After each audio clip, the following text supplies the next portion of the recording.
Hi hello എല്ലാവർക്കും നമസ്കാരം. ഇന്ന് നമ്മളൊരു കുക്കിംഗ് വീഡിയോ ആണ് കേട്ടോ ചെയ്യാൻ പോണത്. നമുക്ക് പച്ചക്ക വെച്ചിട്ടൊരു തോരൻ അങ്ങ് ഉണ്ടാക്കിയാലോ. അതിന് വേണ്ട ഇൻഗ്രീഡിയൻസ് വന്നത് പച്ചക്ക, തേങ്ങ, ചെറിയ ഉള്ളി, ജീരകം, മഞ്ഞൾപ്പൊടി, പച്ചമുളക്. പച്ചമുളകിന് പകരം ഞാൻ എടുത്തേക്കുന്നത് കാന്താരി കേട്ടോ, അത് കുറച്ചും കൂടി ടേസ്റ്റിയാണേ. അപ്പോൾ ആദ്യം നമുക്ക് എണ്ണ ഒഴിക്കുക, ഒരു പാൻ എടുക്കുക, എണ്ണ ഒഴിക്കുക, കടുക് പൊട്ടിക്കുക. അതിനുശേഷം കറിവേപ്പില ഇട്ട് കൊടുക്കുക. കറിവേപ്പില ഇട്ട് കൊടുത്തതിന് ശേഷം നമുക്ക് എടുത്ത ഇൻഗ്രീഡിയൻസ് ഉണ്ടല്ലോ, നമ്മൾ പറഞ്ഞ ഇൻഗ്രീഡിയൻസ് എല്ലാം കൂടി ക്രഷ് ചെയ്തെടുക്കുക. വല്ലാണ്ട് അരിഞ്ഞു പോകരുത് കേട്ടോ.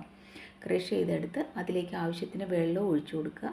വെള്ളം ഒഴിച്ചതിന് ശേഷം നമ്മുടെ പച്ചക്ക ചെറുതായിട്ട് അരിഞ്ഞ് വെച്ച പച്ചക്കായ ഇട്ട് കൊടുത്ത് ഹൈ ഫ്ലെയിമിൽ വേണം ഇപ്പോൾ തീ വയ്ക്കാൻ.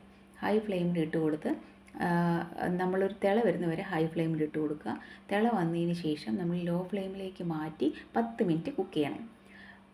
10 മിനിറ്റ് കുക്ക് ചെയ്തതിന് ശേഷം നമുക്ക് അടിപൊളി കാത്തോരൻ റെഡി ആയിട്ടുണ്ട്.